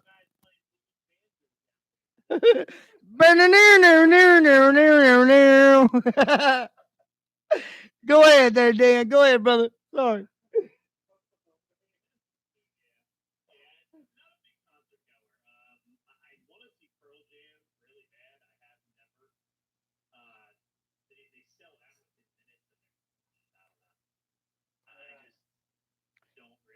Yeah, they do. I had an aunt. I had an aunt, man. She went up to Chicago and she don't watch baseball. She don't watch football. Like this lady don't do shit. You hear me? But she found a good deal on this B&B that was like up in this third story of this fucking, apartment complex, right? So she gets this spot up there in Chicago, right? And she's up there kicking it with my uncle and shit and having a good time and everything. And then all of a sudden, fucking Pearl Jam is playing at Wrigley Field. And it's like a fucking block away from like their fucking tower apartments. And she said till like 3:30 in the morning, stomach.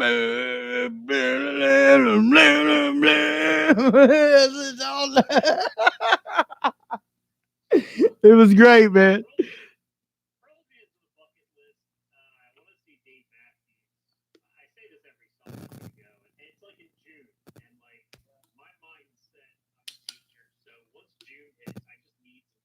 Right. And we for sure appreciate you teaching our kids, because if I had to teach more than 3 of them at a time, I'd probably have fucking just bamboo lashings out there by the fucking mailbox, and that's how we'd get our reading done. Spell boat, god damn it.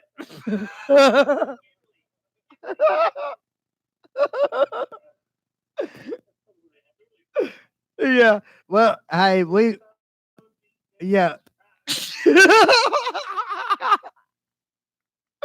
uh,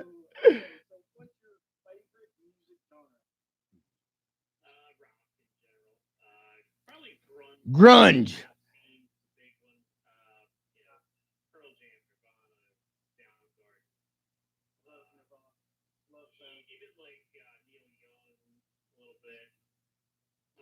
Sweet Oklahoma. Ba ba ba. Never been so sooner.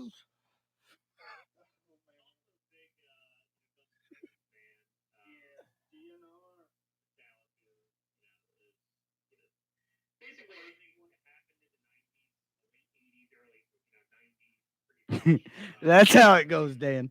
That's how it goes. I'll ask these people. I'll ask these people before they come on. I'm like, hey, I need like a music genre so I can make you a little, like a little intro, kind of cool intro, on the audio on the Podbean version, and they're like, 90s grunge. And I'm like, oh, okay. Fucking thanks. Appreciate you. So now I got 2,000 options. Good job. Thank you.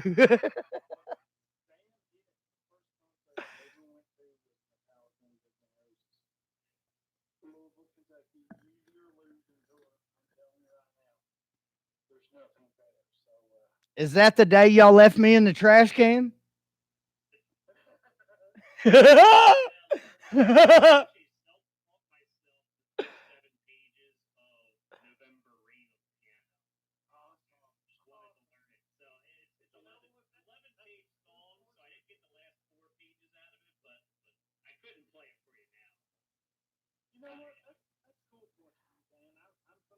That is cool points. I do like that as well.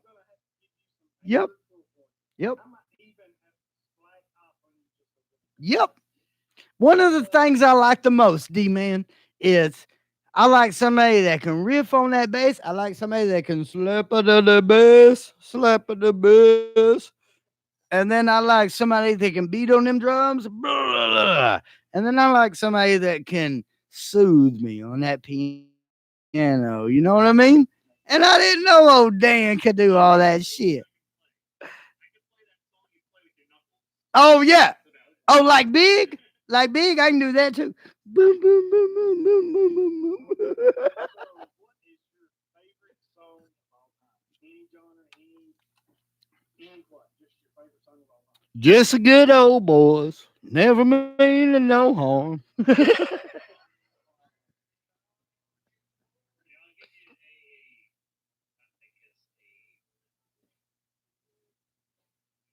And hey, just to let you know, Dan, me and Daryl have made a guess at what we think your favorite song is.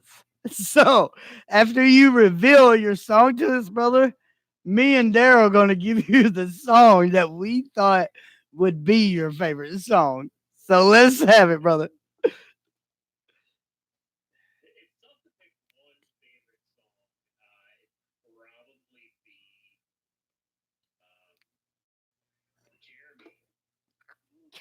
Damn it. For a while. It still kind of is. If I had to pick something kind of recent, Yeah, you ain't got to pick shit recent, brother. It's anything that relates with your heart, man. Your favorite song. Mine, I guessed Heart Shaped Box for you. I'll just let you know now. I thought it'd be some Nirvana. What about you, D? What'd you guess? Yep, that's what I Man in the Box is what I thought with Dan here. Yep. Oh, I'm going hungry.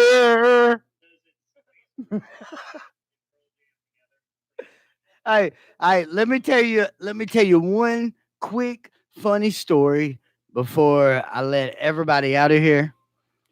3 years ago, we went to Rocklahoma. It's the biggest fucking concert in Oklahoma. It's in a pasture of like fucking 45 acres, right? You can milk cows if you want to. You can ride fucking couches pulled behind fucking big four wheel drives. It's amazing. It's right. Right, right. Okay. So the first time I told my wife we're going to Rocklahoma. And the only reason we went to Rocklahoma is so I could hear Chains. It's my favorite band of all fucking time. Well, turns out your little fucking homie done got fucked up there at the fucking front at about 6:30, right? And then he's got these big people kicking him out there, right? At about fucking 9, right? Get out of here, little dude. Get out of here. Let's get out. So I went I went and I laid down in the back seat of the truck with the wife, right? She comes and gets in the back seat of the truck. Well, we can't fit at the time I was she was pregnant, so I was pregnant too. Most dads know how that shit works. So anyway, we couldn't fit on the back bench of the fucking truck. You know what I'm saying? So I had to fold that motherfucker up, right? And we laid in the bottom of the fucking bed, right? Well, people started stealing my fucking beers out of the back of the truck. My ass chest. Oh no, I ain't having this shit. I ain't having it. I'm done with it. I got my ice chest. I put it in the back of the seat. I put it in the back of the truck. Went to bed. Went to bed. Sleeping good. We sleeping good. Good sleeping. Good sleeps. Then all of a sudden, the wife says, "What is cold on my leg?" I said, "What you talking about?" She said, "I think you peed."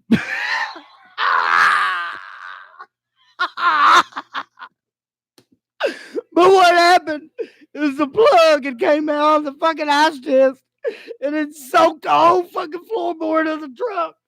And we was both it was like we was fucking swimming in a kiddie pool. She done thought I pissed us both.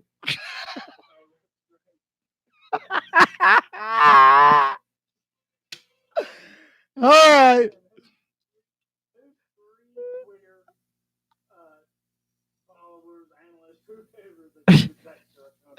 We need 3 of them, Dan. Hope you got a credit card.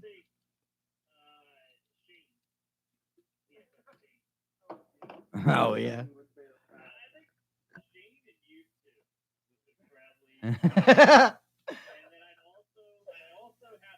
We're going to jail.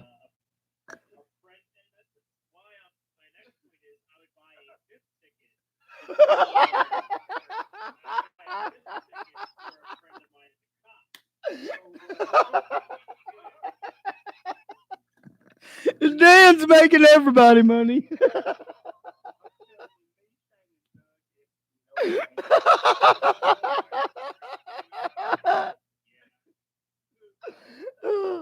Hey.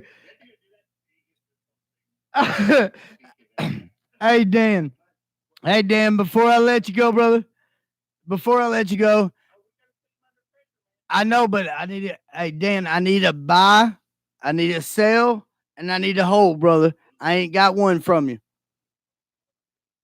From the Seahawks, brother. Before we go into training camp, I need everybody to have their eyes on a buy, a sell, and a hold, brother. Give me one.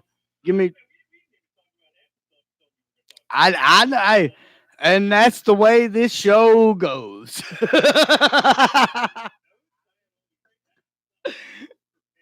I know you was. You always prepared.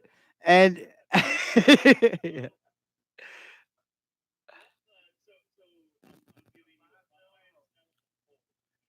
yeah, hey, for real. Mainly, I want to know. Hey, the main thing I wanted to know, Dan, is Bobby Wagner's not getting re-signed next year. He's not. That's not happening. It's not happening. Who do you think, as dynasty owners, we need to handcuff with Wagner? And then who might get some of that other off-ball linebacker job, which I think is Cody Barton. He's going to take it over before too long. Utah rookie. Fuck Ben Curvin.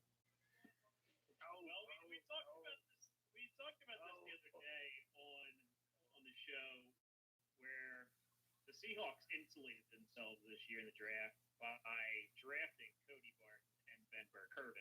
You're talking about earlier about somebody calling you out. Somebody called me out because I had said previously that I'd take Taki over Wilson because draft capital, but then I'd also take Ben Curvin, meaning that I was contradicting myself because I didn't say Cody Barton, which I kind of, we didn't watch Barton. We didn't include him in our rookie guide. He really wasn't on our radar. So the way it's shaken out, Barton's the immediate backup to Wagner from the sounds of it. Although Austin Calitro was the immediate backup to Wagner last year. Hey. So Barton and Calitro are going to be fighting it out. Hey. I assume Barton. I got it. I got to interrupt. I'm sorry. I'm so sorry. I've got 4 cows out in the middle of the highway. I will be right back as quick as I can. Yeah. So I had to jump on here and say that. Daryl, keep it going, brother. Okay? Sorry. I got cows in the road. Be back. Only on this show would you have cows in the middle of the road. But Daryl, you still with us? Daryl. Okay, well, I'm going to come back until he says that he's with us because I'm not going to leave my fucking show for high and dry. Yeah, I just got a phone call, man. I went into the bathroom. As I'm using the bathroom, I get a phone call. It says, Doug, I got 2 of your brands over here in my yard. and then as soon as he said that, I got a call. It said, I got some cows in the highway. Daryl, hey, take over this, Bubba. I kind of got an emergency. I'll be right back. Daryl, go, Bubba. Well, hold on. I'm still talking. So, Go ahead. we were still getting to our point. So Calitro and Barton are fighting for that backup spot to Wagner. I think Barton will eventually get that spot. Now KJ Wright, if he doesn't produce, I think that's where Ben Burke-Irvin comes into play. Him, Kendricks, and Calitro are all kind of fighting for that weak side spot as well. I think Stitch is the guy, though, if he can stay out of jail, right? He's produced for them, but he's going. Hey, one quick, Oklahoma Doug. Hey, one quick. Hey, sorry. I'm sorry. I'm so sorry. I'm so sorry. I'm so sorry to interrupt you. I'm so sorry, buddy. I'm so sorry. Hey, I'm going to have to bounce out. Daryl, you're going to have to fucking keep this going. I've got fucking cows everywhere, okay? I've got to go. You need to put him under pressure, and I'll edit all this shit together. Please keep it going, brother. Please keep it going because I want Dan on the show, okay? Please? Pretty please? All right, brother. I know you do. I know. I just feel fucking bad. I just feel bad because I gotta go. Oh God! All right. I love y'all. I'll see y'all tomorrow. Okay, I'll get it. Okay. All right. Bye. I love you. So that's the linebacker situation. So one of the other things I think Doug wanted to discuss real quick was the defensive end situation. Yeah, I'm so into that right now. So here's my guesstimate of how it's going to shake out. Now this is pending Ezekiel Ansah actually being semi-healthy, and I think I don't trust him, dude. I know you. The buy, sell, and hold we'll get to in a second. But snap-wise, Frank Clark here played 73%. Right. Quentin Jefferson played 56%. Deion Jordan played 29%. His name, Jackson. Yeah, I can't remember. Can't remember his first name. Jackson played 26%, and Rasheem Green, the rookie, played 20%. So this year, I think Collier has a chance to play close to Clark's numbers. I see him playing 2/3. Right. And that may be even a little high. I think he's going to have to simply because Ezekiel Ansah's injury will limit him. I'm getting on the four-wheeler. I love y'all. Next weekend, we're moving to Saturday nights. Next weekend. IDPguys.org. I love y'all. MyFantasyLeague.com is our sponsor. I love y'all. I gotta go. I'm so sorry. I'm fucking so sorry. I'm so sorry. Bye, Dan. Dan, thank you so much for coming on, brother. I'm so sorry, man. Thank you, guys. I'm so sorry. Bye. Fuck y'all. Bye. Fuck Texas. I see Collier playing 2/3. Ansah playing about half. I think they'll be in a pass rushing down mainly. I can see Rasheem Green stepping up his snap count to maybe 40 to 45%. And I see Quentin Jefferson playing the 30 to 40 range as well. So that's what I kind of predict. As far as the buy, sell, hold, I am buying. I'm probably buying Ansah because he's cheap. Oh, You can man. get him for free. Yeah, he's so cheap, but I just don't He's trust so him. cheap. Stay healthy. And what else? What else are going to get a waiver wire at this point? Nothing. Yeah, I mean, if you want to take a flyer, if you want Okay, I'm coming back just for a second. I'm coming back just for 1 second. Daryl, please save it, okay, brother? As soon as you get done, save it, okay? I love you. Bye. Oh, my God. We're in so much trouble. I don't know how to. Are you going to be doing this tomorrow night, too? Sure. Well, that's 26-hour marathon right here. This is like the marathon. So my buy is Anson just to be dirt cheap. Hey, y'all want to stay online? I'll come back.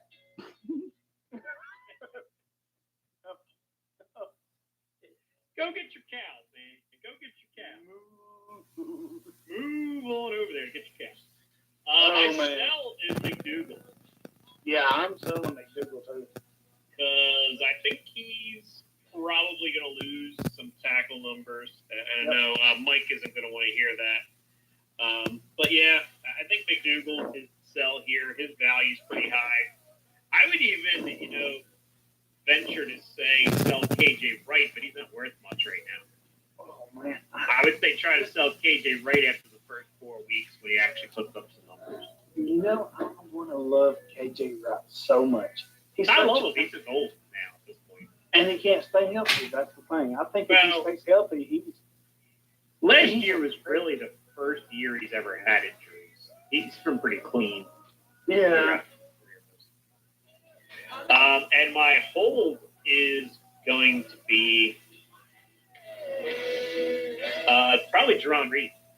Oh. Jerron Reed is one of the most undervalued D tackles. He plays a ton of snaps. I think he played 78% of the snaps last year. For a D tackle, that's pretty good. Normally, you're rotated out for the Jerron Reed was also second on the team in sack, 10.5, which showed pathetic the Seahawks pass rush was last year. Clark had 13. Reed had 10.5, and then the next closest guy. Do you know who the next closest Seahawk was? For sacks, and the number was behind Reed. Behind Jerron Reed at 10.5 sacks. Yes. Oh man, I want to say it's not Green, not Rasheem Green. It's not. Green has like 1 sack. I know his name, but I can't think of it. And he's somebody that I'm just not buying at all.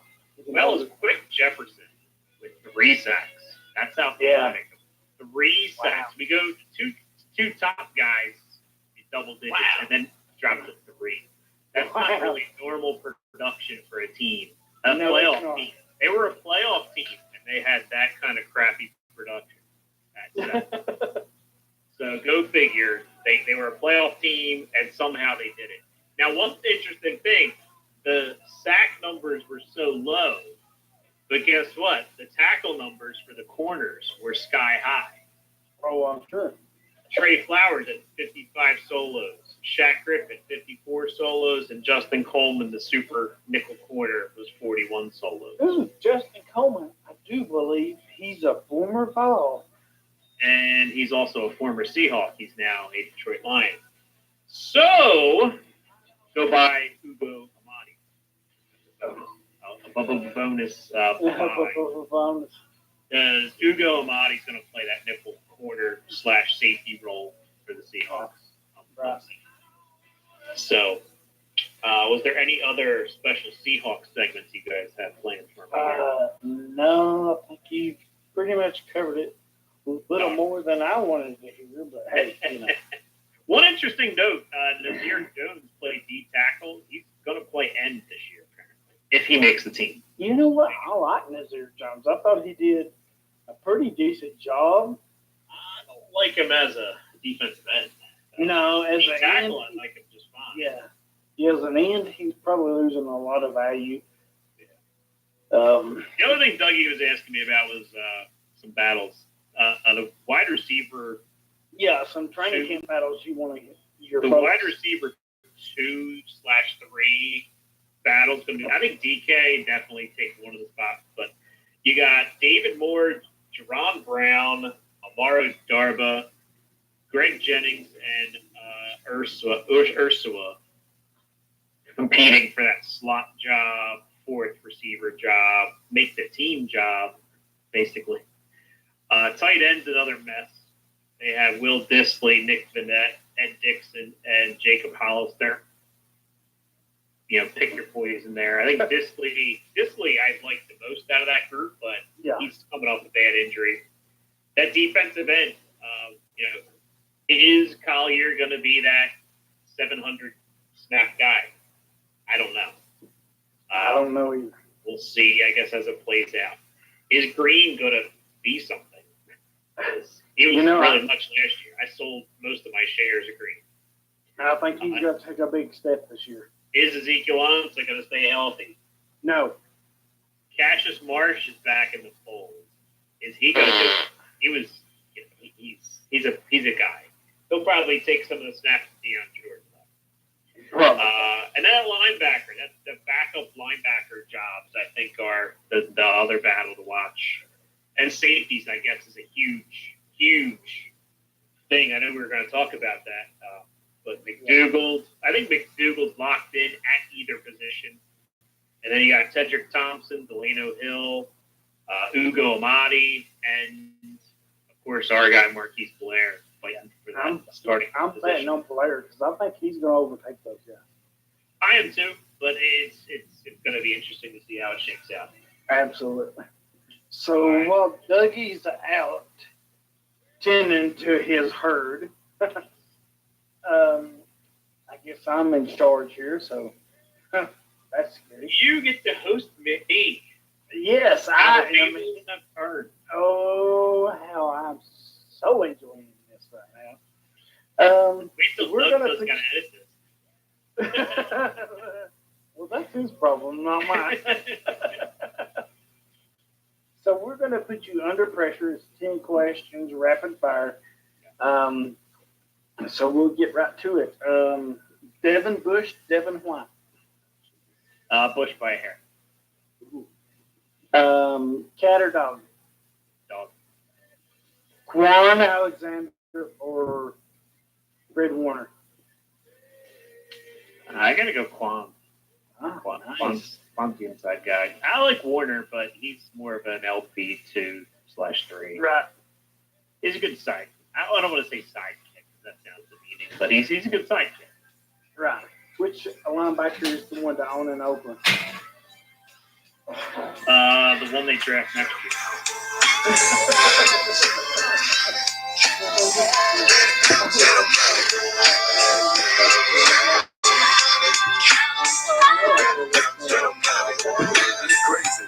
That is baller.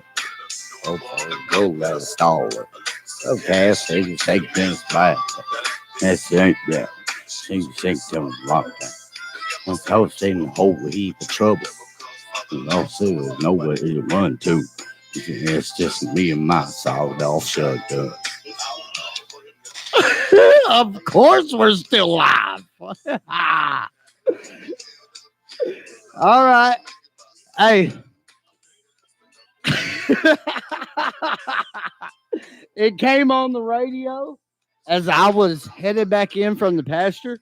So I thought I'd just play a little bit of it because I'm fixing to go my ass to bed. I got to get up in the morning, boys. Working them 7-12s.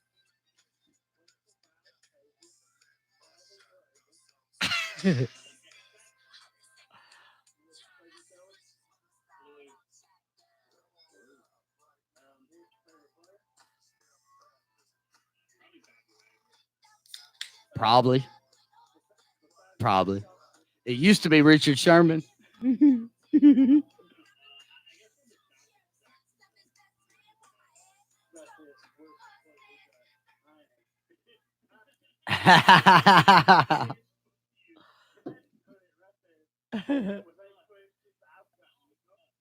Hey, Dan, hey, Dan, I'd like to give a shout out to your eliminators, buddy. Your autism speaks eliminators.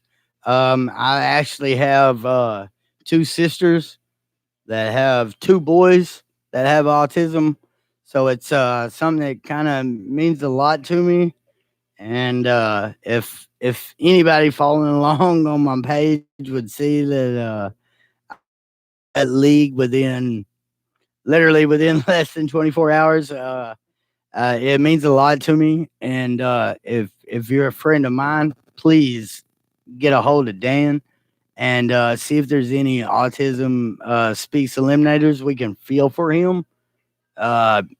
if you're running short on cash, reach out to me, DM me, and I bet I can get something done for you. Okay, and let's get them eliminators filled for Dan because he's one of the best guys in the business.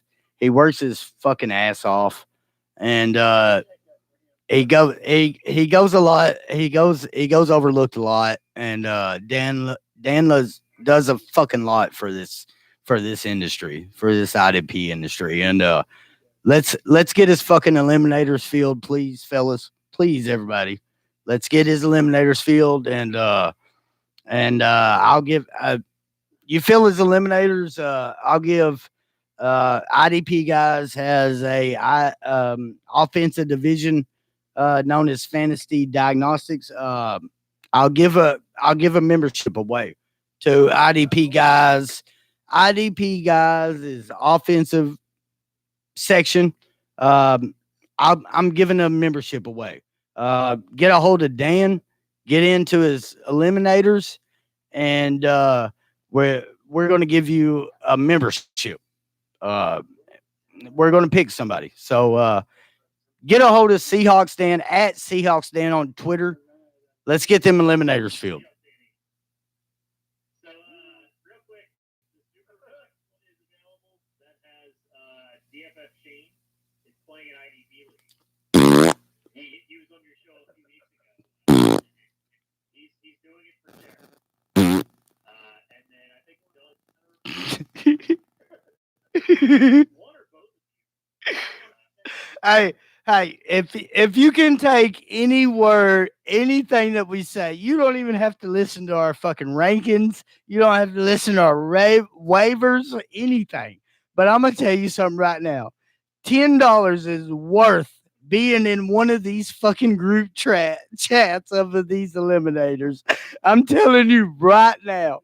It will turn your day upside down right now. If you're feeling blue, you can open this group chat and it will fucking make you smile. I guarantee it. And then the other one is with Daryl, IDP. And I'm something in that. I'm gonna be one of the paying participants. Daryl's being celebrity for that one. And Yep. So the Edge Crushers are donating money to everybody. So all we have to do is sign up, guys. And I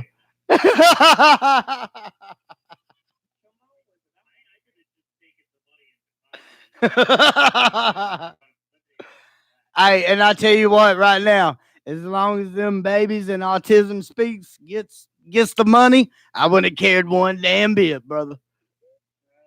And that's what this is all about. I don't want to make anybody feel like they have to do this, but we did have one of the league mates, and I'm not going to name names. I think he just did it out of kindness of his heart. DFF D win. Oh, did you get my donation? Did you get my donation of $1 billion and sharks with laser beams? Did you not get that? It's on its way. It's on its way. It takes a little while to get to Pennsylvania, Dan. It takes a little while, brother.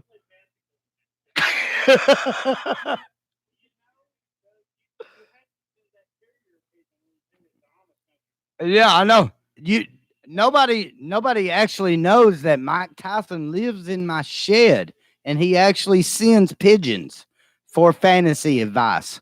So anybody that needs fantasy advice, please contact me because Mike Tyson is in my shed sending carrier pigeons. Okay? And also he is also sending carrier pigeons for autism awareness.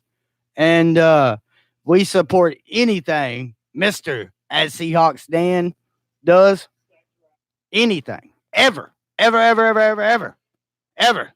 He said one time that he liked the color purple. Me and Daryl didn't really agree with it, but we had to back him because we like him that much. You know what I mean? So, yeah. I love you.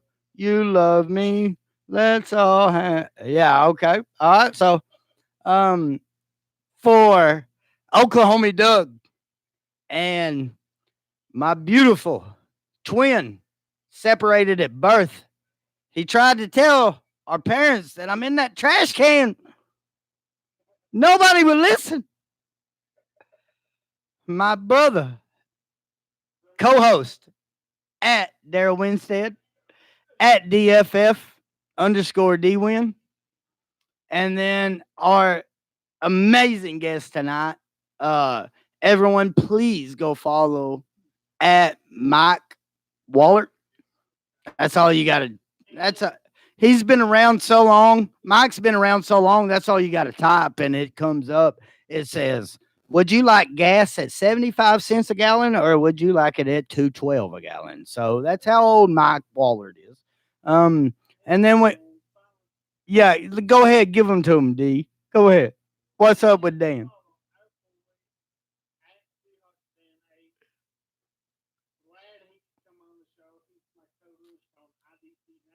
We love you, Dan. In the arms of an angel, far away.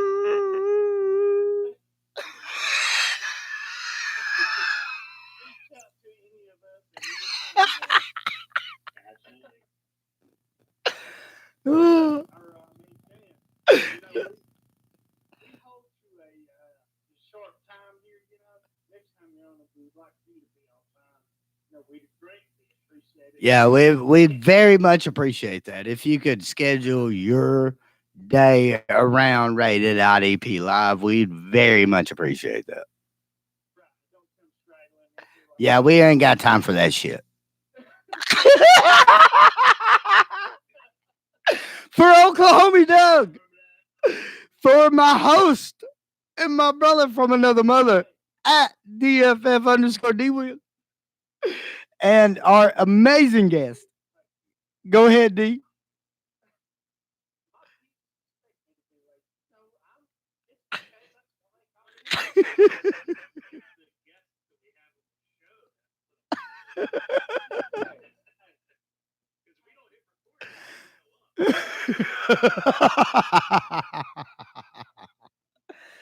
Maybe that's what we're doing wrong here, Daryl, huh?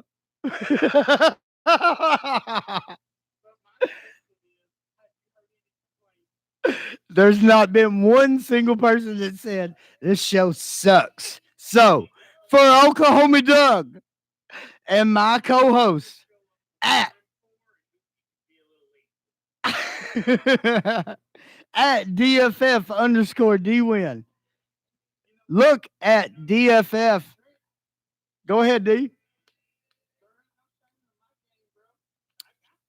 And that's why we made this show. Ain't that right, D? We don't care. We don't care. You want to make fun of us? We don't give a shit. We do not give a shit. Tweet us. I don't give a shit. Is this a gap? You see that gap? Look at the gap. See a gap in my teeth? I don't give a shit. Make fun of it. We don't care. Make fun of our country accents. We don't care because we're bringing this fantasy community together. And I be damn if there ain't going to be IDP and Scott Fishbowl 10. Come on, boys.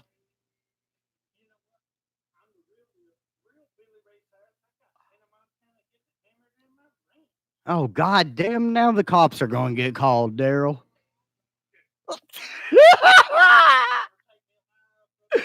For Oklahoma Doug and my co-host at DFF_DWin. And our tonight covering the Cleveland Browns, the only person I'll ever go to for IDP knowledge, at Mike Waller.